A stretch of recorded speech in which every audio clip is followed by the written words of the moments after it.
वारंवार फसवणूक केसेस खोटे गुन्हे दाखल केलेत महाराष्ट्रभर आमच्यावरती, तेव्हापासून जीव घेतले नाहीत, जास्तीचे सुरू केले. आणि आता आचारसंहितेच्या नावाखाली पुन्हा गुन्हे दाखल, महिलांवरती गुन्हे दाखल. मग हा जर अन्याय आता बंद करायचा असेल तर आम्हाला पुन्हा एकदा मराठ्यांना एकत्र आल्याशिवाय पर्याय नाही. आणि आमच्या लेकरांना, गोरगरिबांच्या मराठ्यांच्या पोराला आरक्षण मिळवून द्यायचं असलं तर पुन्हा एक दिवस मराठा समाजालाच माझं या पत्रकार परिषदेच्या माध्यमातून आव्हान आहे, एक दिवस जातीसाठी आणि स्वतःच्या मुलासाठी द्या. घराघरातले, महाराष्ट्रभरातले, कानाकोपऱ्यातले, शहरापासून गावखेड्यातले सगळे मराठी करोडच्या संख्येनं बाहेर पडा. 8 जूनला 2024 रोजी 8 जून 2024 रोजी आपण नारायणगड तालुका जिल्हा बीड इथं सभा घेतो. इथं 1700 एकर जमीन वरती आणि 900 एकरमध्ये आपण 6 करोड मराठ्यांची सभा घेतोय. बाजूला पार्किंगसाठी इथं जवळपास 3000 हेक्टर जमीन आहे बाजूनं, चारही बाजूनं. म्हणजे इथं जवळपास 25 ते 30 गावं त्यामध्ये येते जवळपास. आणि सगळी इथं व्यवस्था आहे.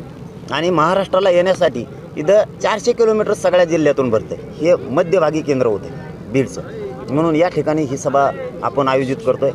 आणि या सभेला महाराष्ट्रातल्या घराघरातल्या मराठ्यांनी, माता माऊल्यासह नोकरदार वर्गाने सुद्धा, व्यावसायिक वर्गाने सुद्धा सगळ्यांना एक दिवस काम बंद ठेवून, आपलं नोकरी बंद ठेवून, रजा देऊन सगळ्यांनी एकत्र यायचे. शेतकरी मराठ्यांपासून सगळे न्याय घेतल्याशिवाय आता हटायचा नाही. सध्या काय आहे की निवडणुकीचं वार आहे. ते आता सांगणार आहेत गोरगरीब मराठ्यांना, आम्ही तुमचा विकास केला, अमकं केलं, तमकं केलं, आम्हाला करा. आपण डोक्यात एकच ठेवायचं, आपले मुलं आणि त्यांचा विकास, त्यांना आरक्षण देऊन ते कशी मोठे नाही ठेवायचे. त्यांनी केलेला विकास ऐकून घ्यायचा नाही. त्याने का उपकार नाही केला, तो विकास केला तर त्याला पिढ्यांना पार मतदान केलं आहे मराठ्यांनी, तेव्हा त्यांनी तो केला. आणि तो केला तर उपकार नाही तो सुधारला त्याच्यातून पैसे खाल्लेत त्यांनी. मग इतका मोठा झाला कसा देव एका दिवसात? तो 20 वर्षापूर्वी काय होता, मोटरसायकल नव्हती, आज त्यातला पैसे मोजता येत नाहीत. हे की विकासाच्या नावाखाली खाल्लेलेच पैसे. त्याच्या पोराचा त्याचा झाला विकास, आमच्या पोरांचं झालं वाटोळं इथं. म्हणून आपल्याला ही सभा यशस्वी करायची. ही झाल्यातच जमा आहे. मराठे एकही घरी राहणार नाहीत. माझा आजच शब्द आहे तुम्हाला, एकही राज्यातला मराठा घरी राहणार नाही. मग मुंबई शहरापासून, उपमहानगरापासून, पुण्यापासून, नागपूरपासून मोठमोठ्याला जेवढे शिट्या आहेत, एकही मराठा घरी राहतो. उद्या सकाळपासूनच मराठे तयार लागले. फक्त रक्तात मराठ्यांनी आरक्षण ठेवा, राजकारण ठेवू नका. पण या लोकसभा निवडणुकीमध्ये उमेदवार दिलेले नाहीत एक सुद्धा राज्यात. कोणाला दिलेलं नाही. कोणी जर खोटं बोलत असलं, आम्हाला आंध्रातून सांगितलं तर त्याला तर लई लवकर पाडा. त्याला तर सगळ्यात अगोदर पाडा खोटं बोलत असला तर. कोणी खोटंही वापरू नका, आंदोलनाचा उपयोग बी करून घेऊ नका, जातीचं वाटोळं करू नका. जर सरकारने नाही दिलं तर पुढे विधानसभेला बघू, काही तयारीला लागू. काही दिवसापूर्वी पंकजा मुंडे आणि प्रीतम मुंडे यांच्या संदर्भामध्ये मराठा आंदोलकांनी घोषणा दिल्या, त्यांना गावापासून जाण्यापासून रोखलं. त्यानंतर पंकजा मुंडे यांनी व्यक्त केलेली भावना अशी होती की ते मनोज जरांगे पाटील यांच्या आरक्षणातले लोक नाही आहेत, त्यामध्ये राजकीय लोक होते. नाही ते म्हणलेत नाही म्हणले, त्याच्यापेक्षा असं नसन म्हणण्यापेक्षा त्यांच्या म्हणण्यावर बोलणारा मी नाही.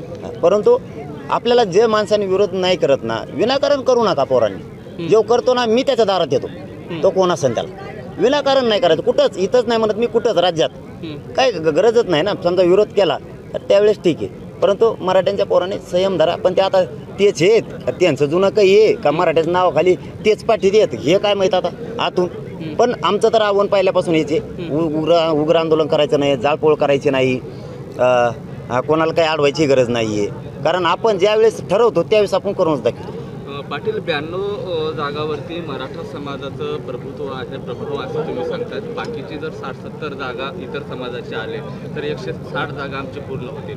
म्हणजे याचा अर्थ काय काढायचा? प्रकाश आंबेडकरांना सोबत घेऊन हे आकडा तुम्ही जुळवाजुळव करताय का? कशी रणनीती असणार आहे सगळी विधान? नाही रणनीतीला दादा मी बिले पक्का झालो आता.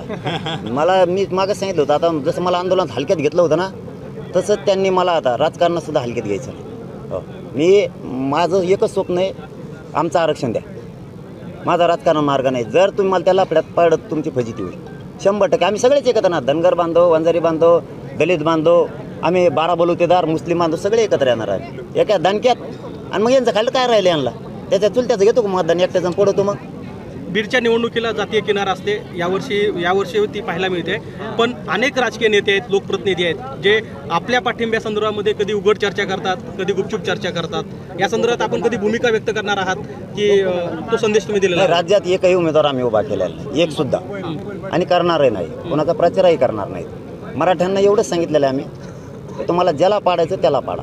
या पक्षाला करा त्या पक्षाला करा, मी म्हणणार बी नाही, उमेदवाराला करा म्हणणार पण नाही. जे सगळे स्वैराच्या बाजूने उभा राहतील त्यांना करा, किंवा तुम्हाला ज्याला पाडायचं त्याला पाडा, मोकळीक आहे तुम्हाला. पण पुढं मात्र आम्ही सगळं हातात घेणार आहेत जर अंमलबजावणी